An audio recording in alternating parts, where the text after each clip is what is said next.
familles du logement social qui existent en France, les offices publics pour l'habitat, les entreprises sociales pour l'habitat et donc les coopératives HLM qui sont un peu le petit poussé de cette grande famille. Du fait de leur histoire et de leur activité, vous verrez, on pèse un peu moins que nos amis des offices et des ASH, mais on n'en est pas moins souple et dynamique. Donc, on a à peu près une petite heure à passer ensemble. J'ai prévu de vous faire une présentation de maximum 30 minutes pour laisser un peu le temps à la discussion et au débat. Et donc, ce que je vais faire, c'est d'une part, dans un premier temps, vous présenter ce que sont les coopératives HLM en France, puisque effectivement, ce sont des sociétés coopératives, mais derrière le mot coopérative, il y a des réalités très différentes et donc nous, on fonctionne d'une façon très spécifique. Et puis, dans un deuxième temps, la façon dont nous intervenons, nos activités et les dispositifs juridiques que nous mettons en place pour produire et gérer du logement social à la mode coopératif. Donc, je partage mon écran qui doit normalement s'afficher. Si vous pouvez me le confirmer. Est-ce que vous voyez quelque chose? Oui, oui, tout OK. entier. Donc, alors, les coopératives HLM, c'est donc une des trois familles d'organismes HLM, telles que je viens de le présenter. Ce sont des structures donc à la fois coopératives et à la fois agréées d'organismes sociaux. Elles sont relativement anciennes puisque ça fait partie enfin, c'est la plus ancienne famille d'organismes HLM. En fait, elle est née à la fin du 19e siècle à l'initiative du mouvement ouvrier. À l'époque, il s'agissait d'améliorer les conditions de vie des classes laborieuses. Le choix qui avait été fait à l'époque en ce qui concerne les coopératives, c'est de les loger par le biais de l'accession à la propriété. Donc c'est le point spécifique et qui nous distingue de nos amis des offices HLM et des sociétés HLM en France, c'est que historiquement, les coopératives HLM sont plutôt des structures qui développent et proposent des logements à l'accession à la propriété plutôt qu'au locatif. Donc c'est vraiment ce qui distingue cette famille des autres familles de bailleurs sociaux en France. Le mouvement il s'est vraiment amplifié à la fin de la Seconde Guerre mondiale avec ce que nous en France on appelle le mouvement des castors, c'est-à-dire des groupes d'habitants qui se réunissent et qui, face à l'inaction des pouvoirs publics, décident de collecter de l'argent, de salarier des maîtres d'œuvre et puis qui interviennent sur le chantier de leur logement. Ils participent à l'autoconstruction et ensuite ils tirent au sort les logements pour y habiter de façon pérenne. Ce mouvement a vraiment été structurant puisqu'il a permis le développement de nombreuses coopératives qui, une fois cette épopée un peu des pionniers, s'est structurée pour proposer des logements de façon plus classique, sans forcément passer par du Castora ou de l'autoconstruction ou de l'intervention sur les chantiers.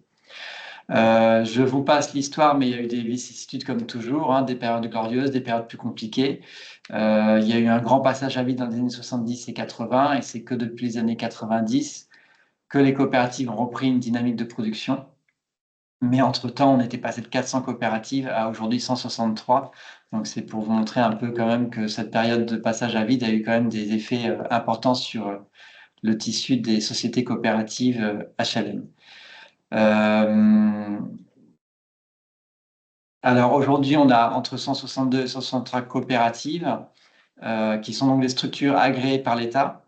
Leur nombre est relativement fixe, mais stable.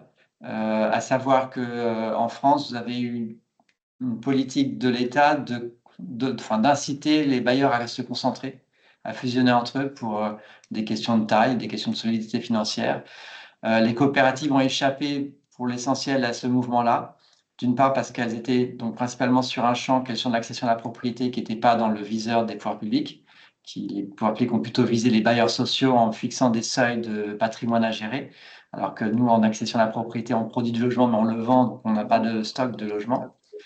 Et puis, on est vraiment, c'est des structures de petite et moyenne taille qui vont produire de 5 logements par an à 400 logements en fonction des territoires, des actionnariats, des dynamiques en cours. Et donc, c'est un tissu extrêmement hétérogène et très diversifié dans sa composition et dans sa présence sur le terrain.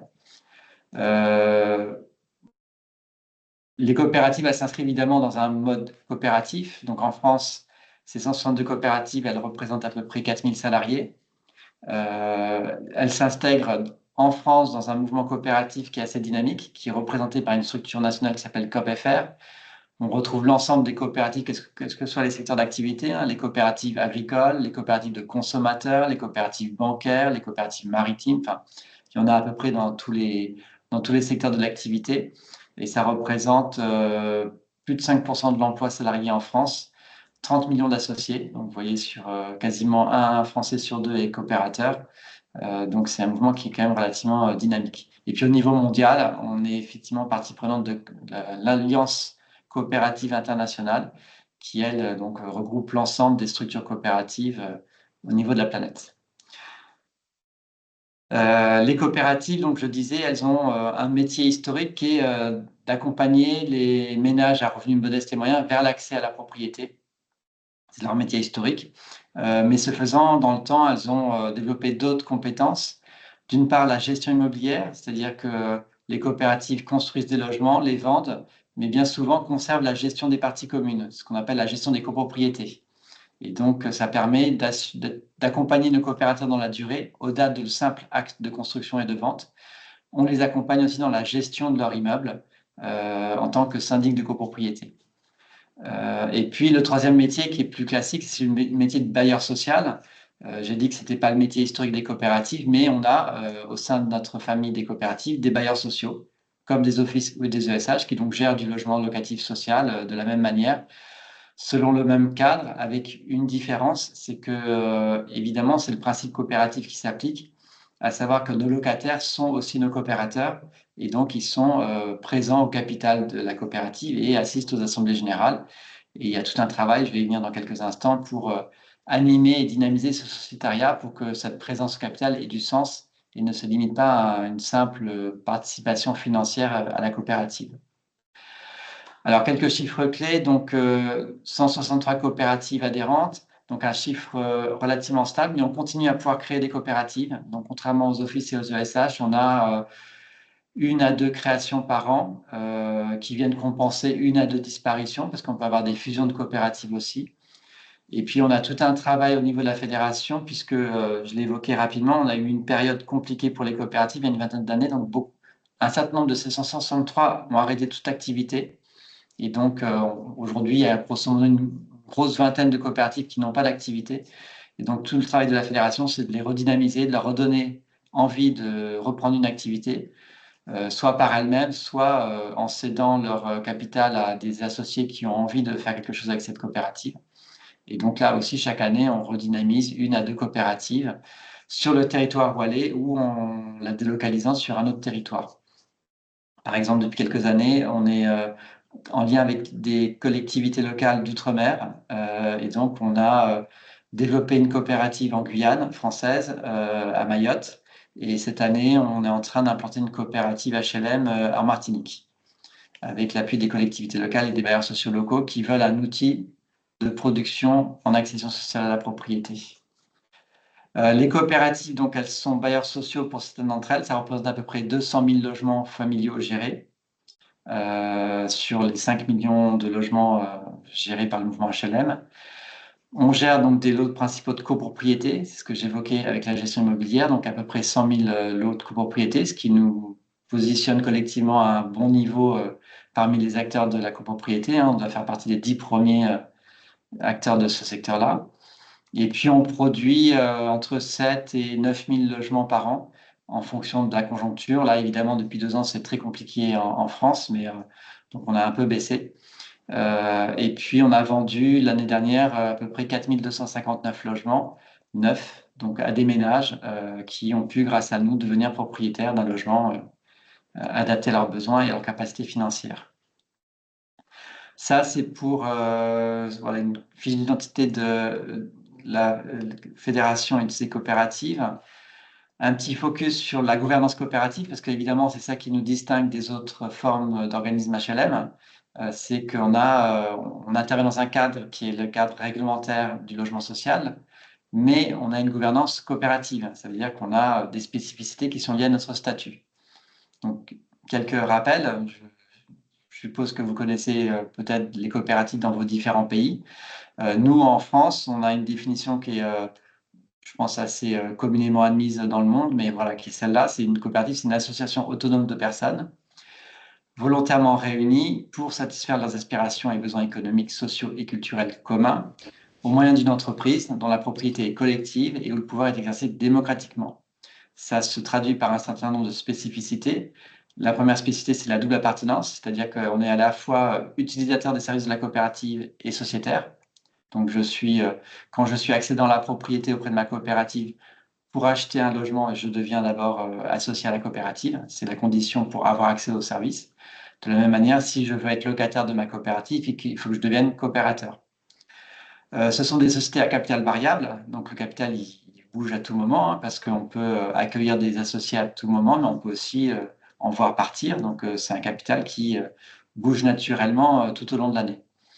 Et puis un principe démocratique, c'est que chaque membre de l'Assemblée générale pèse une voix. Donc il y a une certaine égalité, c'est-à-dire qu'on dissocie en fait le poids en capital du poids en droit de vote.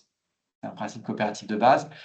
Alors dans le cas des coopératives HLM, il est un peu tempéré puisque le statut juridique qu'on utilise, c'est le statut de coopérative d'intérêt collectif, qui est un statut spécifique en France et qui réunit les associés en collèges de droit de vote. Et donc, ces collèges de droit de vote se voient affecter des pourcentages de droit de vote. Donc, ça vient un peu limiter ce principe d'avoir une voix, mais ça reste quand même un principe qui s'applique. On pourra rentrer dans les détails si ça vous intéresse, mais c'est une spécificité. Et puis la lucrativité limitée, c'est évidemment l'essence même des coopératives, c'est-à-dire que tout le travail qui est fourni une année, il produit du résultat, parce qu'on est quand même des structures économiques qui devront être rentables, mais cette rentabilité, elle ne vient pas rémunérer des associés, des actionnaire, il vient conforter et consolider les fonds propres d'une année sur l'autre. Et donc, tous les résultats de l'année sont réinvestis dans les fonds propres et permettent à la coopérative de chaque année de s'enrichir et d'avoir une solidité financière qui s'amplifie. Et il est clair que, notamment depuis les dernières années où la conjoncture est compliquée, le fait qu'on ait des coopératives anciennes, qui est bien travaillées, avec des militants et des bénévoles qui ont fait le job, fait qu'elles ont pu traverser les difficultés actuelles sans trop de casse, avec quand même des fonds propres qui leur ont permis de faire face, de conserver des équipes là où peut-être d'autres sociétés ont procédé à des licenciements, de retarder des opérations en les portant financièrement. Donc, c'est quelque chose qui est important pour nous. En tout cas, c'est une des valeurs fortes de notre mouvement coopératif en France. Alors, ces coopératives, donc, elles fonctionnent sous forme de coopératives d'intérêt collectif, qui a un statut fixé par la loi française, qui met en œuvre, je ne vais pas le détailler trop, mais les différents principes coopératifs de démocratie, solidarité, proximité, service, pérennité, transparence, responsabilité. Chacun de ces principes a une traduction dans nos statuts et dans notre façon de travailler, ce qui nous différencie de nos petits camarades des coopératives, des autres organismes HLM. Et dernier élément important sur ces aspects statutaires, c'est qu'au sein de nos coopératives, on a donc c'est des coopératives d'intérêt collectif dont le sociétariat est organisé sous forme de collège, ce qui permet une représentation large de toutes les parties prenantes. Aujourd'hui, au capital d'une coopérative HLM, vous allez avoir les coopérateurs, c'est-à-dire les utilisateurs, locataires ou accédants, mais vous allez aussi retrouver les salariés qui ont un collège à eux. Donc, nos coopératives aujourd'hui comptent dans leur sociétariat des salariés impliqués. On va retrouver aussi obligatoirement des collectivités publiques, c'est-à-dire que les collectivités locales, les communes, les départements, les régions peuvent être associés au capital de la coopérative. Des investisseurs, donc des personnes qui trouvent intérêt à mettre de l'argent dans la coopérative, non pas parce que ça va leur rapporter de l'argent, puisque je vous l'ai expliqué, il n'y a pas de dividende, mais parce que ça va contribuer au rayonnement du territoire.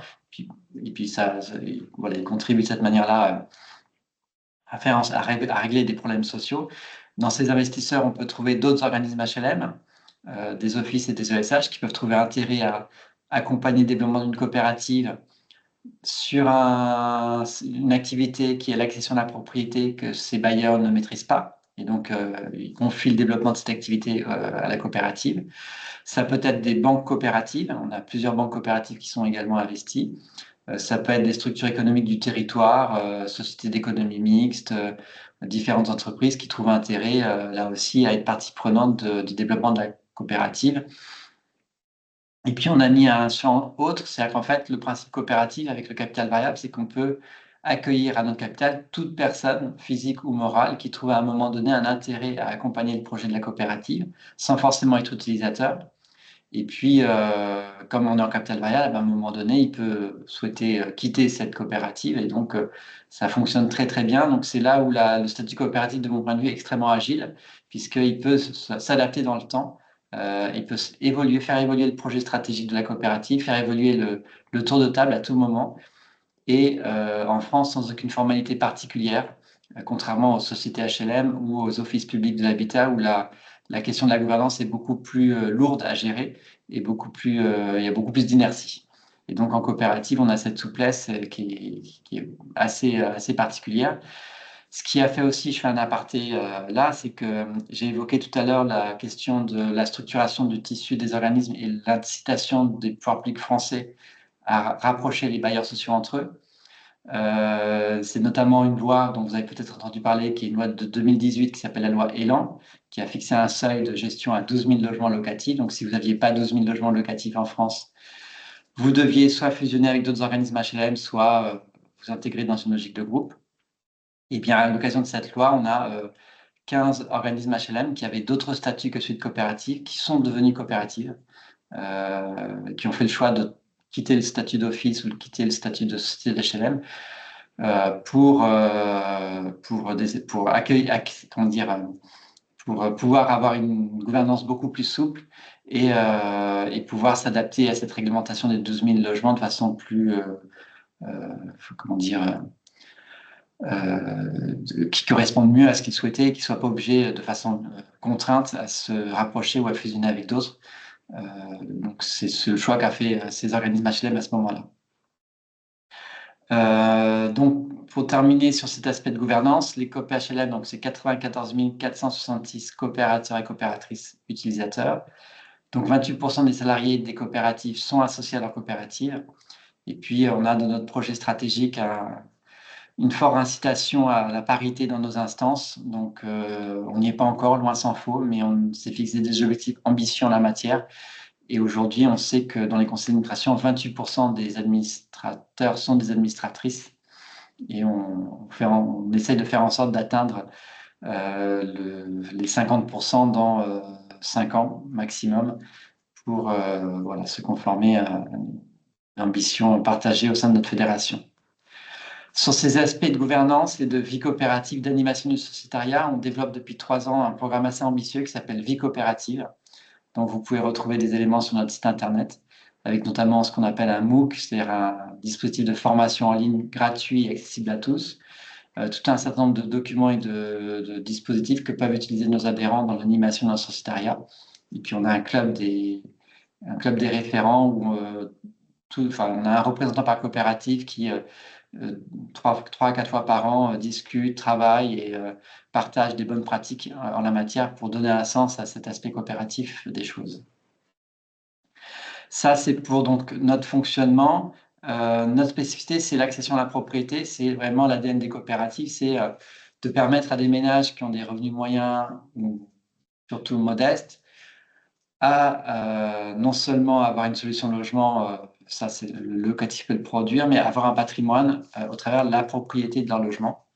Et donc pour ça, on a un savoir-faire de maître d'ouvrage, c'est-à-dire qu'on construit nous-mêmes nos logements qu'on va vendre. Et puis on s'appuie sur des dispositifs publics que l'État a mis en place progressivement dans le temps.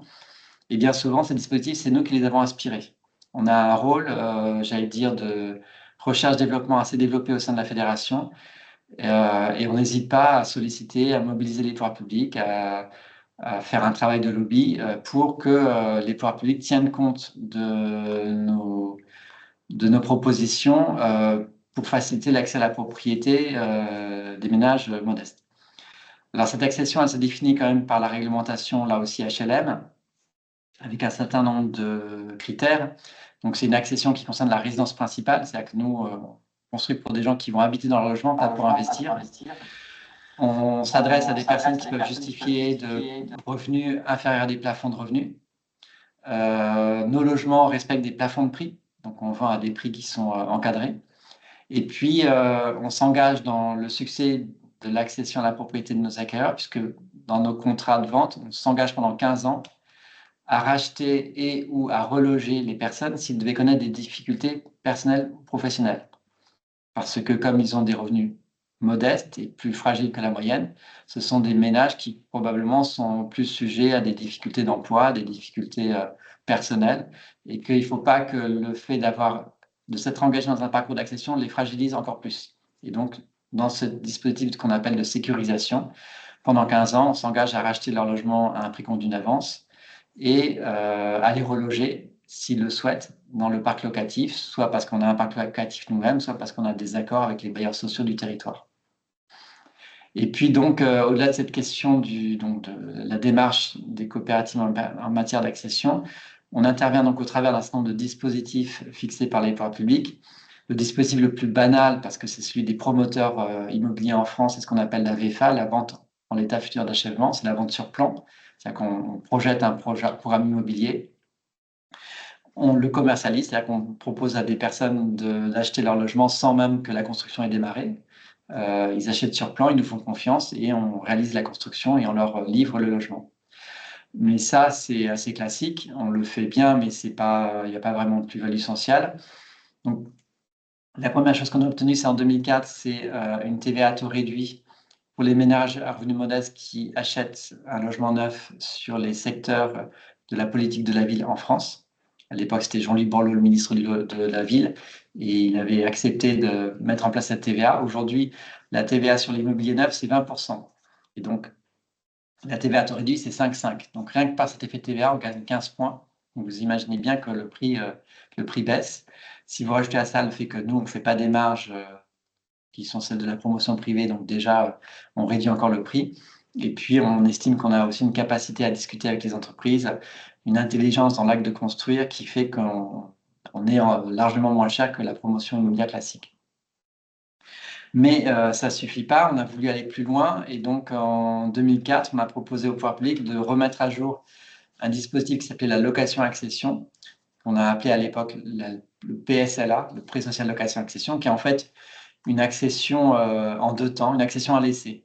En fait, c'est un contrat juridique par lequel l'acquéreur va s'engager dans l'achat d'un logement, mais avant de l'acheter vraiment, il va l'occuper avec un statut de quasi-locataire ou quasi-propriétaire. Et donc, dans le contrat, il a une durée maximum d'occupation avant de lever son option d'achat. Et donc, cette phase première, elle dure entre 1 et 4 ans. Et au plus tard, la 4e année, il décide d'acheter ou pas. S'il achète, dans le loyer qu'il aura payé, il y a une partie qui aura servi déjà à démarrer le paiement de son logement. Donc, il va payer moins cher que ce qui était prévu. On va lui apporter un financement parce qu'on aura signé un accord avec un partenaire bancaire pour le financer. Et s'il ne souhaite pas l'acheter, finalement, il quitte les lieux, il récupère une partie de ce qu'il aura payé dans son loyer. Et puis, nous, on se débrouille pour trouver un nouvel occupant pour le logement. Ça fonctionne très bien aujourd'hui, hein, c'est à peu près entre 4 et 5 000 ménages en France qui sont propriétaires grâce à ce dispositif. Et ça se développe de façon correcte. Mais on se rendait compte qu'avec la hausse des coûts de construction, la pression sur le foncier, on n'allait pas au bout de ce qu'on aurait pu obtenir en baisse de prix.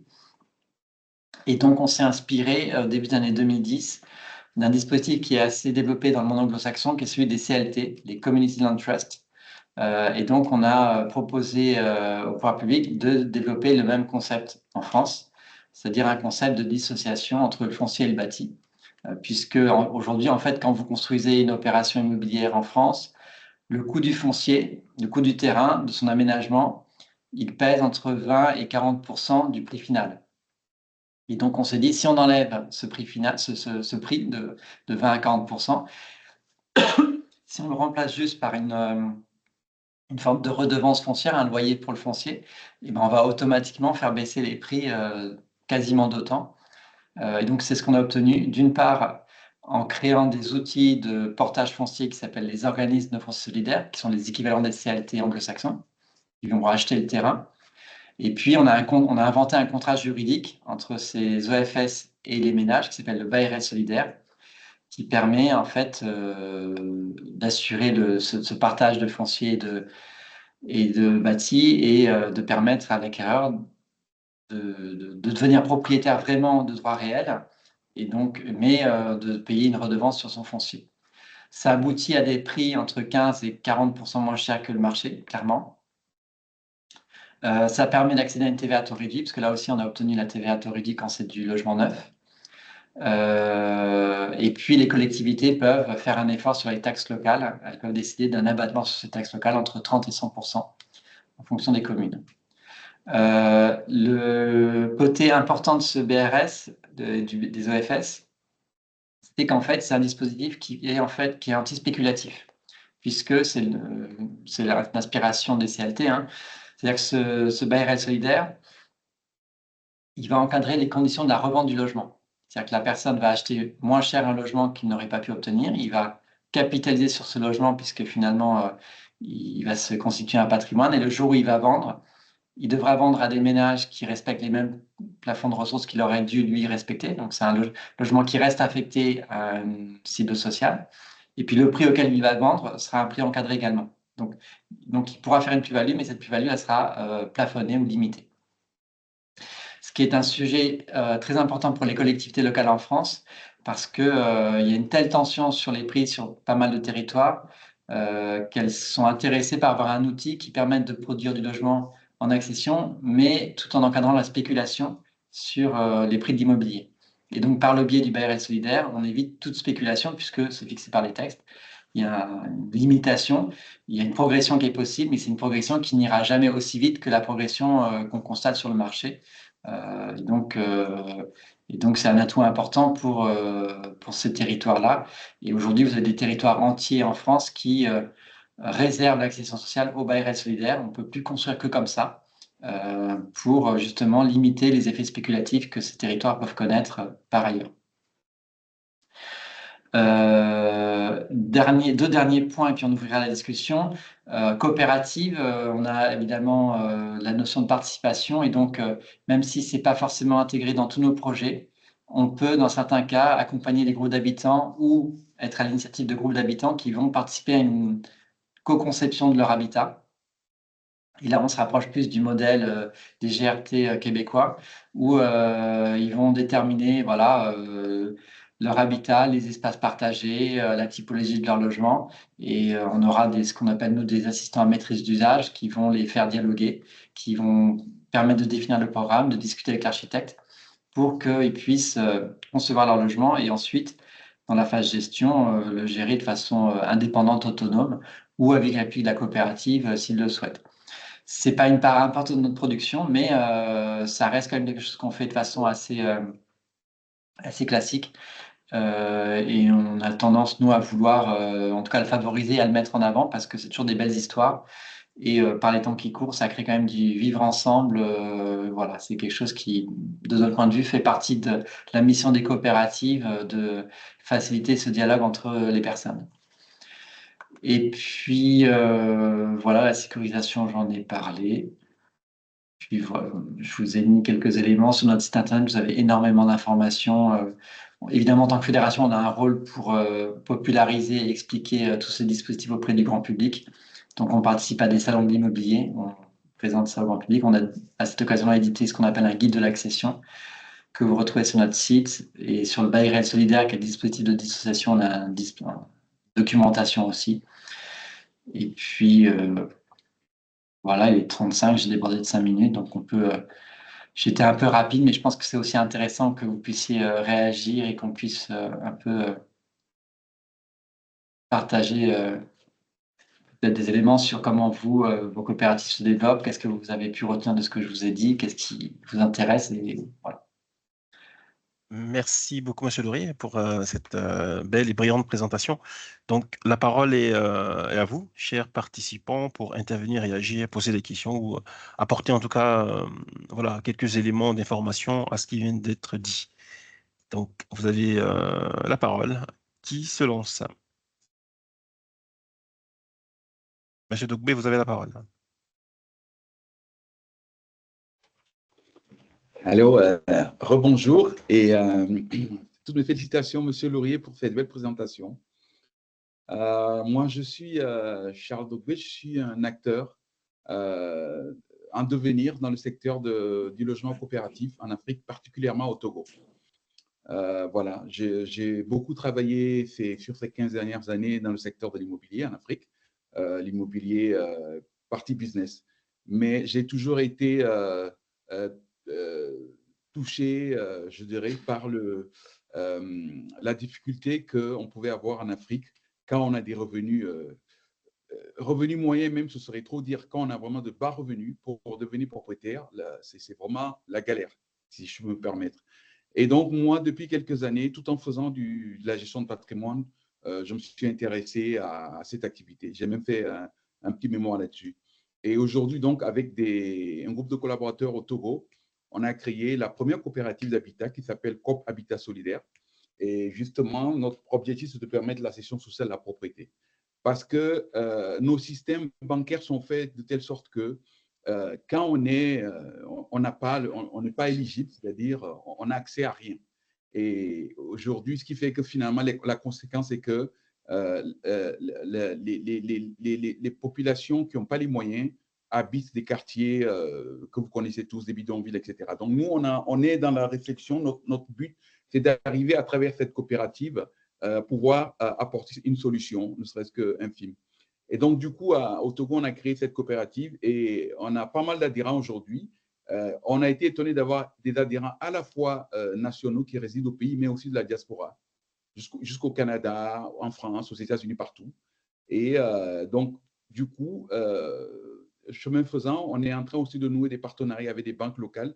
L'idée, c'est qu'à travers la coopérative, on puisse réaliser nous-mêmes nos programmes immobiliers selon les critères qu'on aura définis. Parfois, ce sera par nous-mêmes ou parfois, ce sera en définissant un cahier de charges et faire appel à des promoteurs. Donc, moi, aujourd'hui, je suis très, très, très intéressé par votre exposé. Et la première question que je pose, c'est que je voudrais savoir si les coopératives que vous créez, c'est uniquement sur le territoire français et outre-mer, ou aussi c'est possible dans d'autres pays hors France.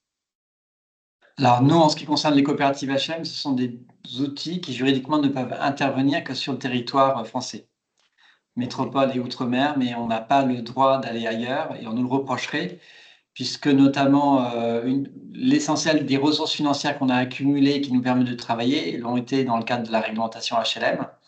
Et donc, l'État est très soucieux à ce que cette ressource financière ne serve que l'intérêt général sur le territoire français.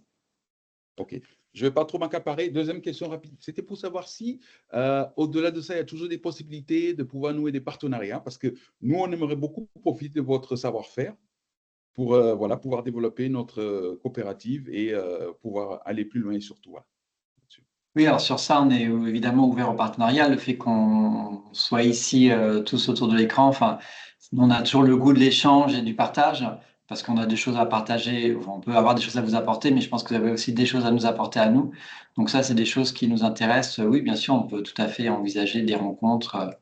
C'est pas de problème. Parfait. Merci. Merci, M. Doubé. Madame Desjardins, vous avez la parole. Oui, bonjour, Monsieur Laurier. Enchantée. J'aurais une question, en fait. Je me présente, Chantal Desjardins, je suis directrice générale de la Fédération des OBNL d'habitation. Donc, on n'est pas des coopératives. Puis, on s'était vu à l'automne dernier, je ne sais pas si vous vous souvenez. Oui. Mais je pose la question, oui, parce qu'au Québec, au Canada, donc, l'accession à la propriété, c'est très peu développé. Ça commence tranquillement. Et je trouve ça très intéressant comme moyen là, pour les ménages à faible revenu là, d'avoir accès à la propriété. Mais justement, les ménages sont à très faible revenu chez vous. Donc, je voulais savoir, est-ce que vous avez un taux de réussite ou d'abandon? Parce que ça doit être quand même compliqué ou difficile de maintenir un appartement lorsqu'on a peu de revenus. J'imagine qu'il faut l'entretenir. Donc, il y a des clauses qui font en sorte qu'on doit entretenir le logement. Alors, est-ce que ça fonctionne bien? Est-ce que vous avez un bon taux de réussite? Alors, oui, on a un très bon taux de réussite, mais l'honnêteté doit m'amener à vous dire que, en fait, pour entrer dans les dispositifs qu'on propose, il y a un juge de paix qui est l'établissement bancaire. Et donc, c'est lui qui va décider si la personne est finançable ou pas. Donc, tout le travail de la coopérative, c'est de le convaincre, de trouver des solutions pour les personnes qui seraient un peu justes ou dont le taux d'effort serait trop important, de trouver des astuces, des dispositifs pour faire en sorte que ces personnes puissent accéder.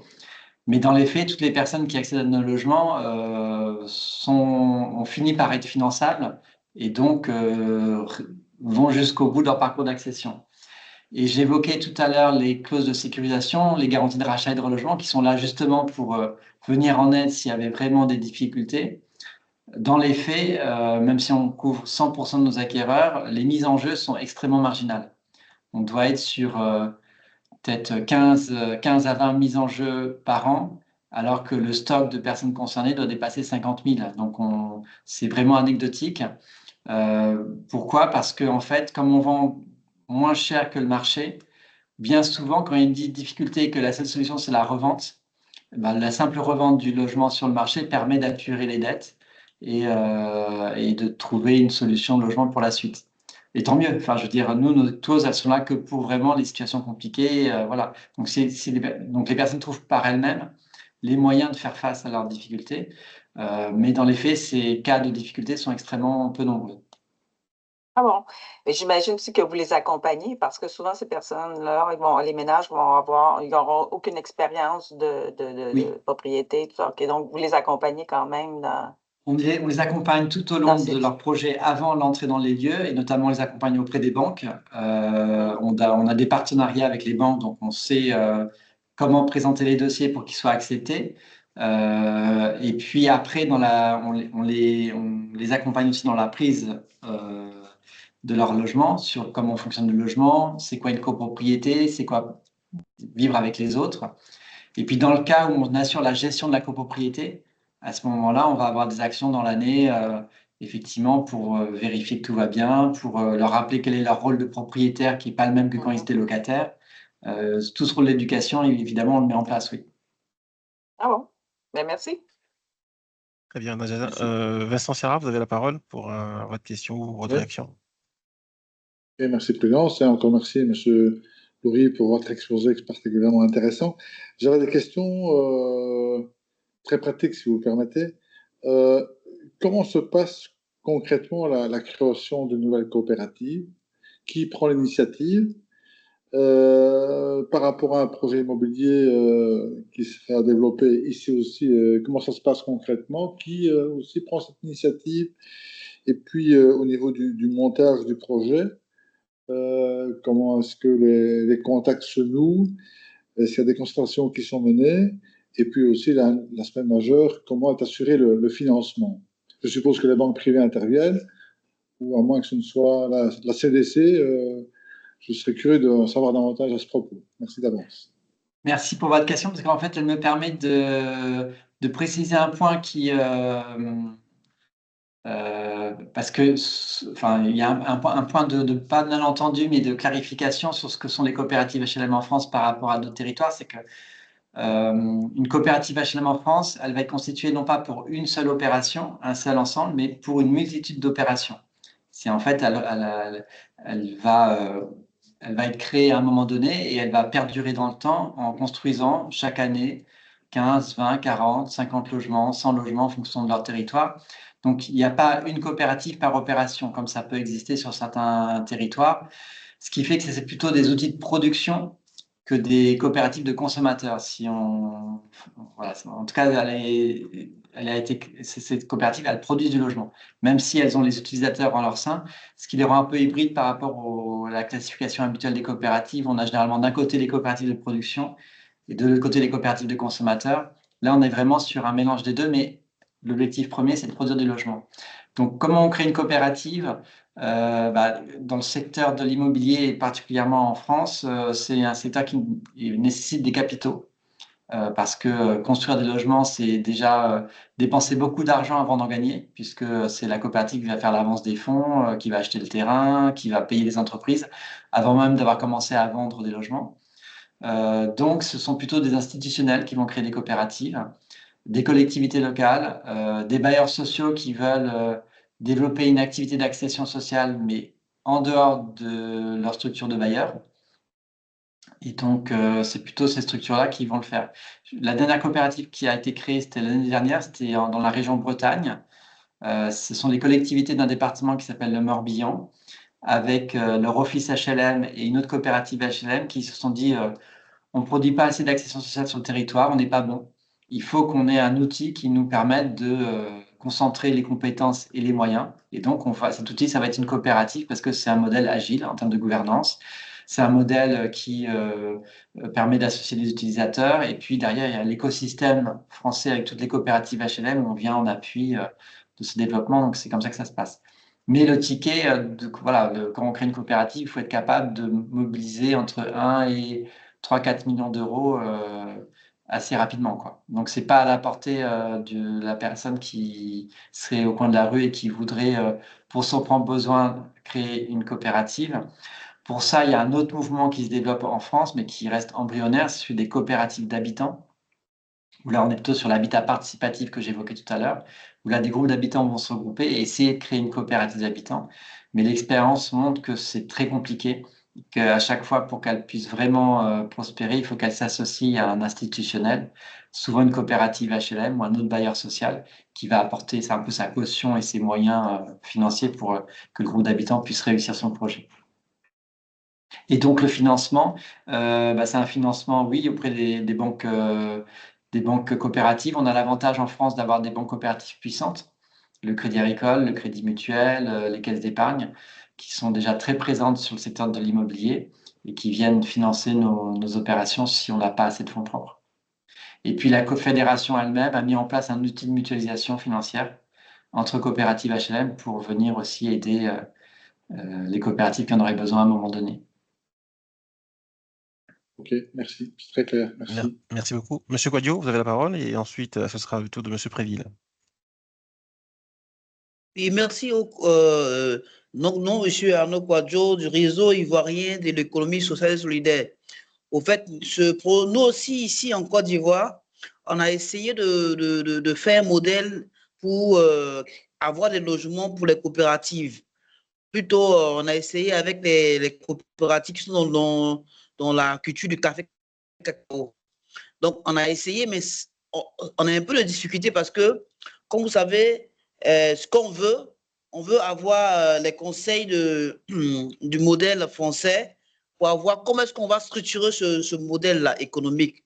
Parce que les planteurs de cacao, ils ont des productions saisonnières qui est de 2-3 fois par an.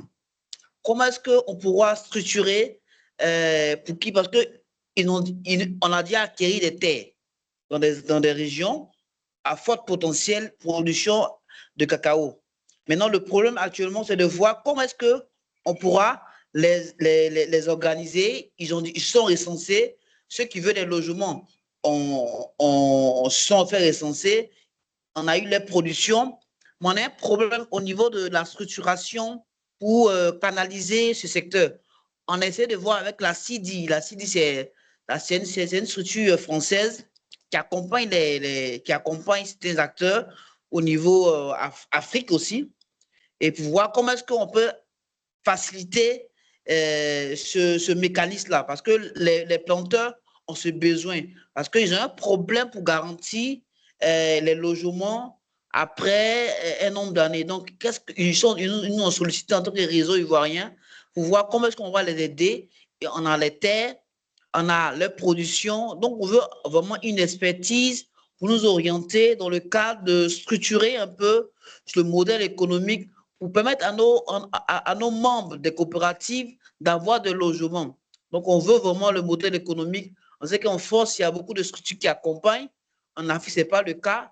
Mais comme information, le réseau ivoirien vient à peine de signer avec ESS France, avec M. Benoît Hamon qui vient à peine de prendre le réseau, l'ESS France. On a signé une convention de partenariat.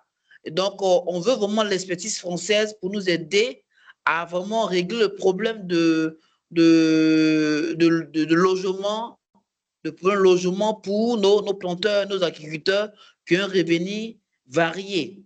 Donc, vraiment, on veut vraiment des conseils, des orientations qui vont nous aider à faire une bonne stratégie de logement de nos planteurs et agriculteurs.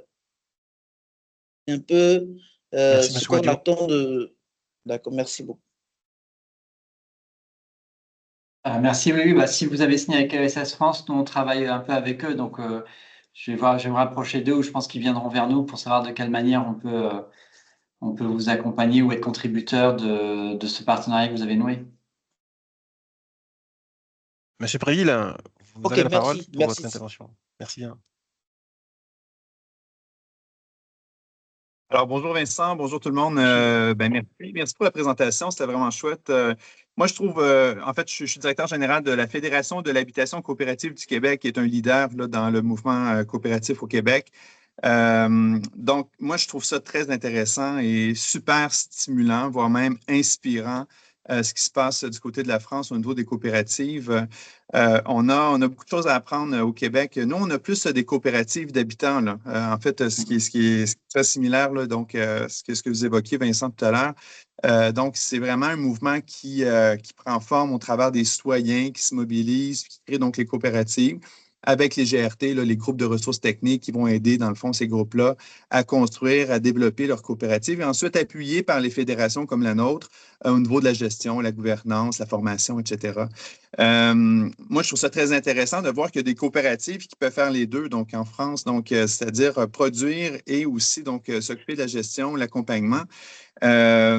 Mais je me pose quand même une question, deux questions en fait. La première, c'est au niveau, vous évoquiez donc les revenus modestes et moyens. Chantal, tout à l'heure, là, ma collègue de Montréal, donc évoquait donc des faibles revenus, mais vous parliez plutôt de revenus modestes et moyens. Mais je me demandais, c'est quoi exactement? Juste me donner une idée, là, nous, on est au Québec, la France est un peu loin quand même. Mais ça représente quoi un revenu modeste et moyen en France versus le revenu moyen, disons, en France? Alors nous, notre cible clientèle, elle est entre. Alors on a une unité de mesure en France qui est le SMIC, qui est le montant minimum de salaire à verser. Et donc, nous, on est plutôt sur une cible entre 2 et 3,5 SMIC, en fonction de si la personne est seule ou en couple. C'est-à-dire qu'une partie, en fait, de notre clientèle, c'est la même clientèle que le logement locatif social, mais plutôt le haut du panier, on va dire, qui est plus solvable, évidemment, et qui soit est en phase de progression d'emploi en début de carrière, soit ont des revenus stables et récurrents, et qui, pour certains d'entre eux, s'étaient même pas posé la question de l'accession, mais comme l'accès au locatif social est compliqué sur certains territoires, il y a beaucoup de demandes et peu d'élus, il y a des critères de priorité qui fait que une partie des ménages qui sont éligibles savent qu'ils ne pourront pas accéder au logement locatif parce qu'ils ne sont pas propriétaires. Et donc, du coup, pour eux, l'accès à la propriété est une alternative qu'on leur propose et auquel ils n'ont pas forcément pensé. Ce qui permet d'ailleurs, par ce biais-là, d'une certaine mesure, d'alléger la pression sur le locatif social. Parce que, voilà.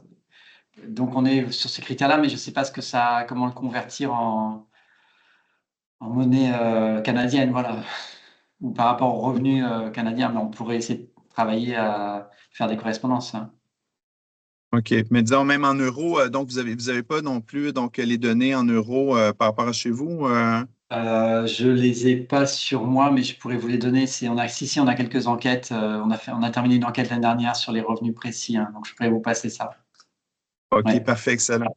Mais deuxième question, puis je ne vais pas prendre non plus trop de temps par rapport aux autres. Là, s'il y a d'autres questions, n'hésitez pas à me couper la parole, mais c'était surtout par rapport à la gouvernance, parce que donc je comprends que les coopératives sont de tailles différentes. On a des coopératives, donc vous l'évoquiez, de 5 à 400 logements. Elles grandissent les rangs de leurs coopératives à chaque année, donc par de la production de nouveaux logements. Donc, on est sur des coopératives multisites. Comment se déroule la gouvernance? Qui est membre? En fait, qui peut accéder au conseil d'administration de la coopérative? Est-ce que, donc, il y a à la fois des employés, des membres locataires, des gens de la communauté? Donc, juste peut-être, puis sans rentrer dans le fin détail, là, juste me donner une petite idée un peu comment la gouvernance se passe là, du côté des coopératives. Alors, le principe, c'est que normalement, tout associé, quel qu'il soit, peut candidater au conseil d'administration. Après, dans les faits, évidemment, le conseil d'administration sortant organise un peu les choses. Donc, il va s'attacher à ce que la composition du conseil d'administration soit quand même représentative des principaux associés qui apportent quand même le capital ou contribuent par leur présence le plus au développement. Donc, on aura quand même un déséquilibre dans la composition des conseils d'administration avec plus de personnes morales ou d'investisseurs que de salariés ou d'utilisateurs. Néanmoins, les salariés, pour un certain nombre d'entre eux, peuvent être au conseil d'administration. Et ça, je pourrais vous donner les chiffres. On a une enquête annuelle qui mesure ça. Et puis, on a des utilisateurs, obligatoirement d'ailleurs, quand notre coopérative est bailleur social, elle a l'obligation d'avoir au moins un utilisateur à son conseil d'administration. Et dans les faits, c'est entre 2 et 4. Donc ça, c'est quelque chose qui fonctionne bien. Et quand c'est une coopérative d'accession à la propriété, le principe, c'est d'en avoir au moins un administrateur usager pour témoigner de l'intérêt de ce qu'attendent les usagers de la coopérative. Je ne sais pas si j'ai répondu à votre question, mais en fait, chaque coopérative va construire sa gouvernance en fonction, mais avec des traits communs. Et puis des collectivités publiques qui sont très souvent présentes au capital, elles ont généralement au moins un représentant aussi. Mais sur ça, on a des données statistiques qu'on peut partager avec vous sans aucun problème. Hein. Oui, s'il vous plaît, je serais très intéressé. Merci, Vincent. Merci beaucoup. Nous avons encore donc 3 petites minutes. Je ne sais pas si un participant a encore une question à poser.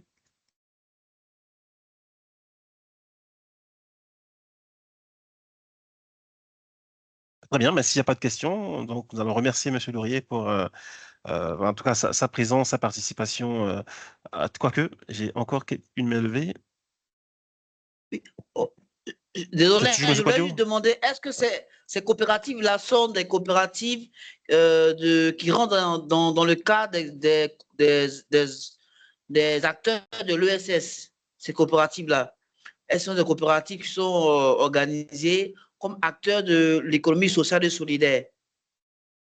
Oui, complètement, puisque nos coopératives sur les territoires sont membres de ce qu'on appelle les chambres régionales de l'économie sociale et solidaire, les CRES, qui elles-mêmes constituent ESS France. Donc oui, on est totalement partie prenante de ce mouvement-là. Très bien, merci beaucoup. Donc, la prochaine rencontre sera donc le 29 août. Hein. Nous accueillerons Mme Ruth Owen, qui est donc responsable à la FEANSA. C'est une fédération européenne donc, qui s'occupe des sans-abri. Donc, le thème sera innover pour lutter contre le sans-abrisme en Europe et à l'international. Donc, encore une fois, merci beaucoup, M. Laurier. Et pour celles de ceux qui sont au congrès HLM, nous aurons en tout cas plaisir à nous revoir. Merci et à très bientôt. Au revoir. Merci beaucoup. Merci beaucoup. Au revoir. Merci. Au revoir. Au revoir. Merci. On attend le support aussi, Au si revoir, possible. Merci. au revoir. Oui, Vous verrez vous sans aurez problème. tout ça.